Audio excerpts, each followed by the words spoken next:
The power of your subconscious mind by Joseph Murphy. ఇప్పుడు ఈ పుస్తకం మీకోసం తెలుగులో. జోసెఫ్ మర్ఫీ ఐర్లాండ్లో పుట్టాడు. తర్వాత ఆయన అమెరికాకి వెళ్ళిపోయాడు. ఆయన మనస్తత్వ శాస్త్రంలో డాక్టరేట్ పట్టం పుచ్చుకున్నాడు. డాక్టర్ మర్ఫీ తన జీవితంలో ఎక్కువ భాగాన్ని ప్రాచ్య దేశాల మతాలని అధ్యయనం చేస్తూ గడిపాడు. చాలా కాలం పరిశోధనలు చేస్తూ భారతదేశంలోనే ఉండిపోయాడు. చాలా ఏళ్ల పాటు ప్రపంచంలోని ఎన్నో మతాలని అధ్యయనం చేసిన తర్వాత ఈ సృష్టి వెనుక ఏదో ఒక గొప్ప శక్తి ఉందని ఆయనకి నమ్మకం కలిగింది. ఆ శక్తిదో మనలోనే ఉన్నదని, అదే మన సుప్త చేతన మనసుకు ఉండే శక్తి అని ఆయన నమ్మాడు. డాక్టర్ మర్ఫీ 19వ శతాబ్దం చివరిలో అమెరికాలో ప్రారంభమైన కొత్త భావన న్యూ థాట్ ప్రభావానికి గురయ్యాడు. దేవుడు లేదా అనంతమైన మేధస్సు అన్నింటికన్నా గొప్పదని, సార్వజనీనమైనదని, శాశ్వతమని నమ్ముతాయి ఈ కొత్త ఆలోచనలు. దైవాంశ ప్రతి వ్యక్తిలోనూ ఉంటుందని, అందరూ మనుషులు ఆధ్యాత్మికత ఉన్న ప్రాణులేనని, అన్నింటికన్నా గొప్ప ఆధ్యాత్మిక సూత్రం ఒకరినొకరు ఎటువంటి షరతులు లేకుండా ప్రేమించటమేనని, అన్ని రోగాలు పుట్టేది మనసులోనేనని, సరైన ఆలోచన పద్ధతికి నయం చేసే శక్తి ఉంటుందని ఆ నమ్మకాలు చెబుతాయి. మర్ఫీ ఎవరడిగినా తన పరిచయం కానీ జీవిత చరిత్ర కానీ చెప్పనన్నాడు. తన జీవితాన్ని తను రాసిన పుస్తకాల్లోనే చూడమన్నాడు. ఆయన 30కి పైగా పుస్తకాలు రాశాడు. వాటిలో కొన్ని the amazing laws of cosmic mind, secrets of I Ching, the miracle of mind dynamics, your infinite power to be rich, the cosmic power within you. ఆయన రాసిన పుస్తకాలన్నింటిలోకి ఎక్కువ ప్రసిద్ధి పొందిన పుస్తకం the power of your subconscious mind, మీ సుప్త చేతనాత్మక మనసుకున్న శక్తి. మీ సుప్త చేతనాత్మక మనసుకున్న శక్తి యొక్క తెలుగు అనువాదం ఆర్ శాంతకుమారి గారు చేశారు. ఈ పుస్తకం గురించి మర్ఫీ గారి మాటల్లో విందాం. ఈ పుస్తకం మీ జీవితంలో అద్భుతాలను ఎలా సృష్టిస్తుంది? ప్రపంచమంతటా అన్ని తరగతులకు చెందిన స్త్రీ పురుషుల జీవితాల్లోనూ అద్భుతాలు జరగడం నేను చూశాను. మీ విషయంలోనూ అద్భుతాలు జరుగుతాయి. ఎప్పుడు అంటే సుప్త చేతనావస్థ, సబ్కాన్షియస్లో ఉన్న మీ మనసులోని అద్భుత శక్తిని మీరు ఉపయోగించడం మొదలుపెట్టినప్పుడు.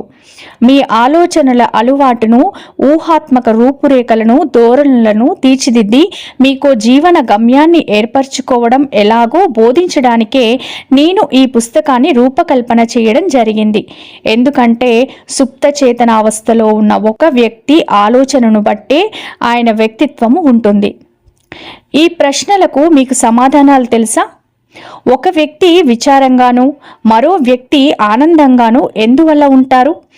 ఎందువల్ల ఒక వ్యక్తి సుఖ సంతోషాలతో సుభిక్షంగా ఉంటే మరో వ్యక్తి పేదరికంతో దుఃఖభరితంగా ఉండవలసి వస్తుంది?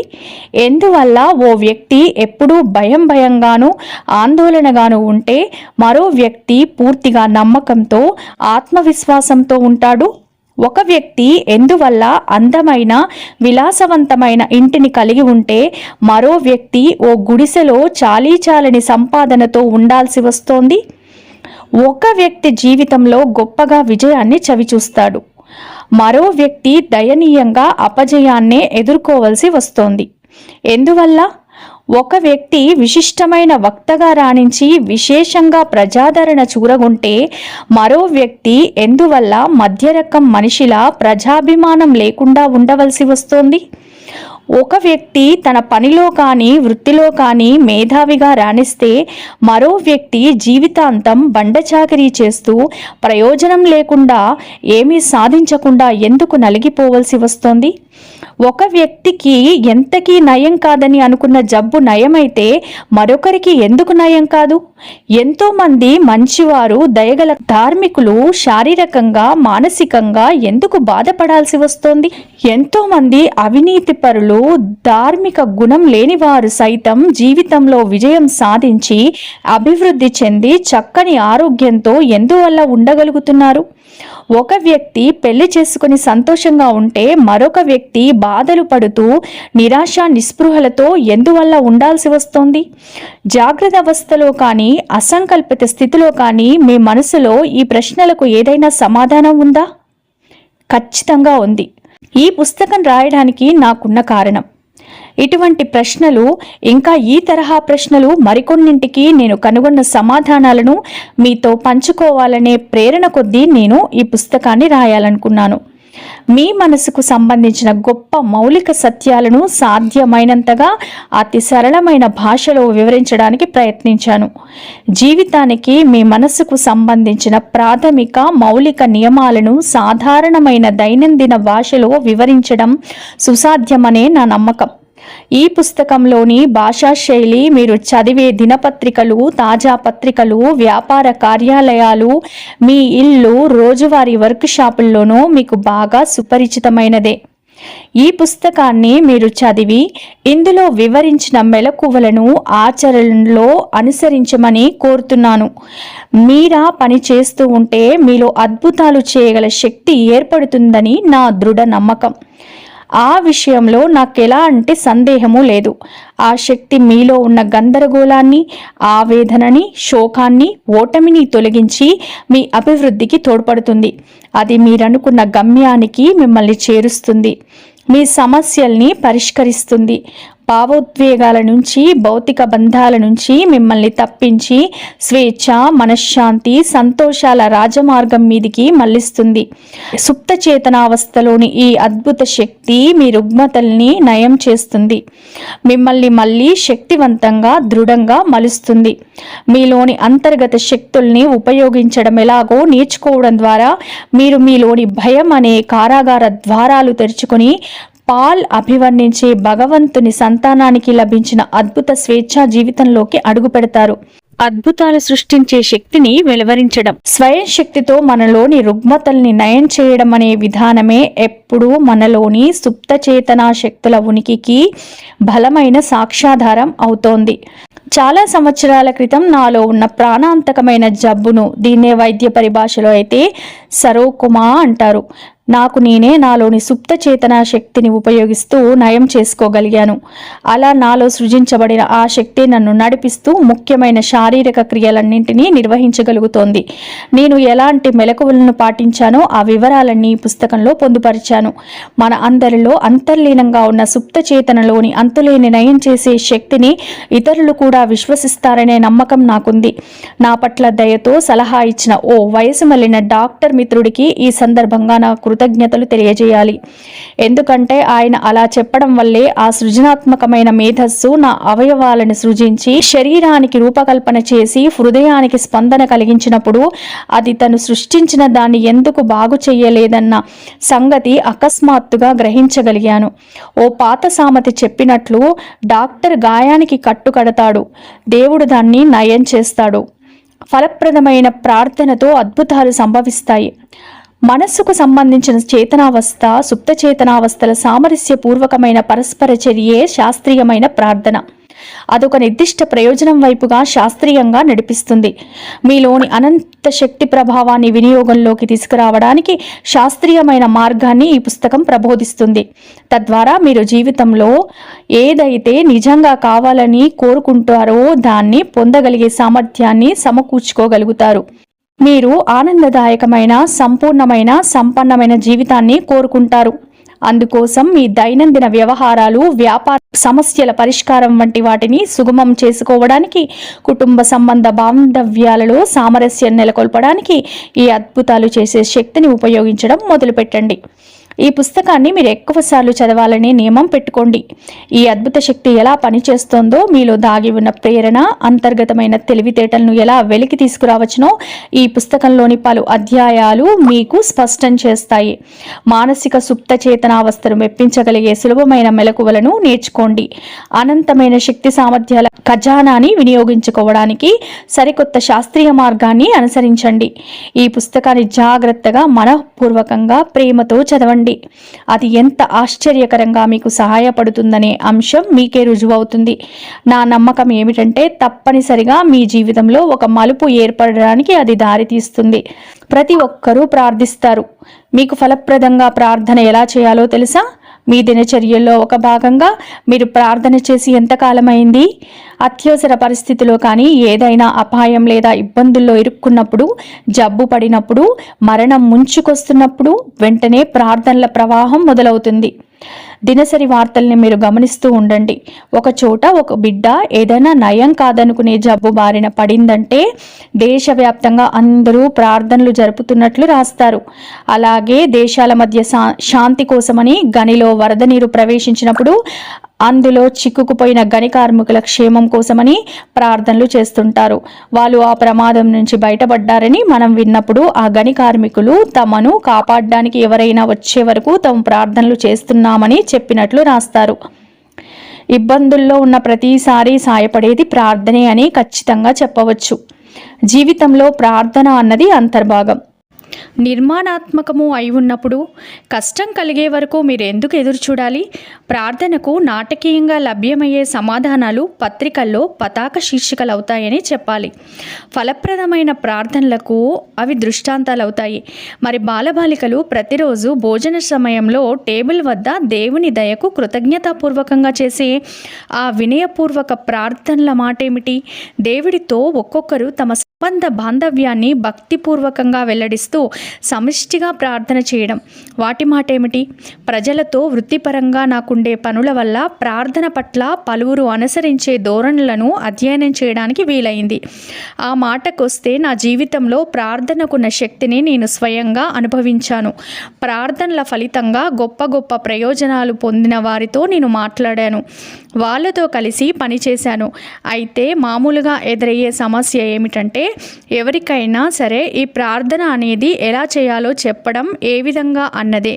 కష్టాల్లో చిక్కుకున్న వాళ్ళు స్పష్టంగా ఆలోచించడానికి, సరైన విధంగా వ్యవహరించడానికి ఇబ్బంది పడుతుంటారు.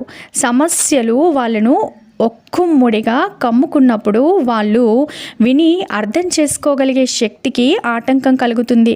అప్పుడు వాళ్ళు అనుసరించడానికి ఓ సరళమైన సూత్రం అవసరమవుతుంది. అది సహజంగానే సులభంగా నిర్దిష్టంగా ఉండి ఆచరణ రీత్యా అనువైన ధోరణిలో ఉండాలి. ఈ పుస్తకానికి ఉన్న విలక్షణమైన లక్షణం ఏమిటంటే నేల విడిచి సాము చేయకుండా ఆచరణ రీత్యా సాధ్యపడే అంశాలనే చెప్పడం. ఇందులో మీరు తెలుసుకునే విషయాలన్నీ సులభమైనవి, ఉపయోగపడే మెలకువలు, సూత్రాలు. వాటిని మీ దైనందిన జీవితానికి సులభంగా వర్తింపచేయవచ్చు. ఈ సులభ ప్రక్రియలను నేను ప్రపంచవ్యాప్తంగా స్త్రీ పురుషులందరికీ బోధించాను. ఈ పుస్తకంలోని ప్రత్యేక లక్షణాలు మిమ్మల్ని ఆకట్టుకోవడానికి ఓ కారణం ఉంది. మీరు ప్రార్థన చేసిన దానికి వ్యతిరేకమైన ధోరణిలో ఎప్పుడైనా ఏదైనా జరిగితే అందుకు కారణం ఏమిటో ఆ లక్షణాలు వివరిస్తాయి. ప్రపంచవ్యాప్తంగా వేలాది ప్రజలు నన్ను అడిగారు, నేను ప్రార్థనలు అలానే చేస్తూ ఉన్నాను, కానీ నాకెందుకు సమాధానం లభించడం లేదు? ఈ సర్వసామాన్యంగా ఎదురయ్యే ఈ ఫిర్యాదుకు కారణాలేమిటో ఈ పుస్తకం చెబుతుంది. మానసిక సుప్త చేతన అవస్థను మెప్పించే అనేక మార్గాలను వివరించడం, వాటికి సరైన సమాధానాలు సేకరించడంతో ఇది అసాధారణమైన విలువగల పుస్తకంగా, కష్టకాలంలో ఎల్లప్పుడూ సాయపడే నేస్తంలా రూపుదిద్దుకుంది. మీరేం నమ్ముతారు? చాలామంది అనుకునేలా కాకుండా ఒక వ్యక్తి ప్రార్థనకు సమాధానంగా లభించేది అతను నమ్మిన విషయం కానే కాదు. ఒక వ్యక్తి తాలూకు మానసిక సుప్త చేతన వ్యవస్థ అతని ఊహలకి, ఆలోచనలకి స్పందించినప్పుడే ప్రార్థనలకు సమాధానం లభ్యమవుతుంది. ప్రపంచంలోని అన్ని మతాల్లోనూ రహస్యంగా కొనసాగుతున్న సూత్రం ఈ నమ్మకానికి సంబంధించిన శాసనమే. వాటి మనోతత్వ సత్యం వెనుక దాగి ఉన్న కారణం ఇదే.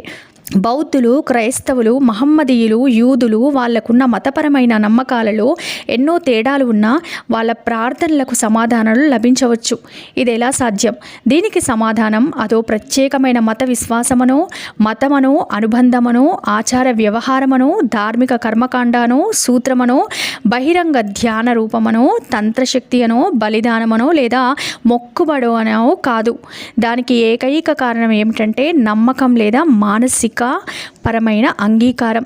దేనికైతే ప్రార్థించారో అది గ్రహింపబడడం అని గుర్తించాలి. నమ్మకం అనే నియమమే జీవితానికి నియమం. నమ్మకాన్ని సంక్షిప్తంగా చెప్పాలంటే అది మనస్సులోని భావన. ఓ వ్యక్తి ఆలోచనలు, అనుభూతులు, నమ్మకాలను బట్టి ఆ వ్యక్తి మానసిక, శారీరక స్థితి, పరిస్థితులు ఉంటాయి. మీరు ఏం చేస్తున్నారు, ఎందుకు చేస్తున్నారు అనే అవగాహన ఆధారంగా ఉండే మెలకువలు, విధానాలు ఏం చేస్తాయంటే జీవితంలోని అన్ని మంచి విషయాలతో ఓ చేతనావస్థ మూర్తీభవించడానికి సాయపడతాయి. మీ హృదయంలోని కోరిక ఏమిటో తెలుసుకోవడమే ప్రార్థనకు సమాధానం అన్నది ప్రధాన అంశం. కోరికే ప్రార్థన. ప్రతి వ్యక్తి ఆరోగ్యం, సంతోషం, భద్రత, మనశ్శాంతి, వాస్తవ వ్యక్తీకరణను కోరుకుంటారు. కానీ మనలో ఎంతమంది ఈ లక్ష్యాలన్నింటినీ సాధించగలిగారు? ఈ మధ్య ఓ యూనివర్సిటీ ప్రొఫెసర్ నాతో ఒక అంశాన్ని ఒప్పుకుంటూ ఇలా అన్నాడు: నా ఆలోచన విధానాన్ని మార్చుకుని నా భావోద్రేక జీవిత గమనాన్ని మరొక వైపుగా మళ్లించగలిగితే నా హృదయ స్థితి మెరుగవుతుందని నాకు తెలుసు. సమస్య ఏమిటంటే అందుకు కావలసిన మెలకువలు, ప్రక్రియ, అనుసరించవలసిన విధానం నా వద్ద లేవు. నా మనసు అనేక సమస్యలపై ముందుకి వెనక్కి ఊగిసలాడుతూ ఉంటుంది. దాంతో నిరాశ, నిస్పృహలు, విచారం నన్ను ఆవహించి ఓడిపోయిన భావనను కలిగిస్తుంటాయి. ఆ ప్రొఫెసర్కి నిర్దిష్టమైన ఆరోగ్యం పట్ల కోరిక ఉంది. ఆయన కావలసింది ఏమిటంటే తన మనస్సు పనిచేసే తీరు పట్ల గల పరిజ్ఞానం. అదే ఆయనలోని కోరిక నెరవేర్చుకోవడానికి సహాయపడుతుంది. ఈ పుస్తకంలో వివరించిన నయం చేసే విధానాలను ఆయన ఆచరించి సంపూర్ణమైన, నిర్దిష్టమైన వ్యక్తిగా మారగలిగాడు. వ్యక్తులందరిలోనూ సాధారణంగా ఉండేది ఒక మనసే. మీ మానసిక సుప్త చేతనావస్థకు గల అద్భుత శక్తులనేవి నేను పుట్టక ముందు నుంచి, మతం లేదా ఈ లోకం నెలకొనడానికి పూర్వం నుంచి ఉన్నాయి. మహాశాశ్వత సత్యాలు, జీవిత సూత్రాలన్నీ అన్ని మతాలకు ముందే రూపొందాయి. నా మనసులోని ఈ భావనలతోనే నేను మిమ్మల్ని కోరుతున్నది ఏమిటంటే ఈ అద్భుతమైన, అపురూపమైన శక్తిని అందుకొని రూపాంతరీకరణ చెందండి. అది మీ మానసికమైన, భౌతికమైన గాయాలను నయం చేస్తుంది. భయాందోళనలతో నిండిన మనసుకు స్వేచ్ఛను ప్రసాదిస్తుంది.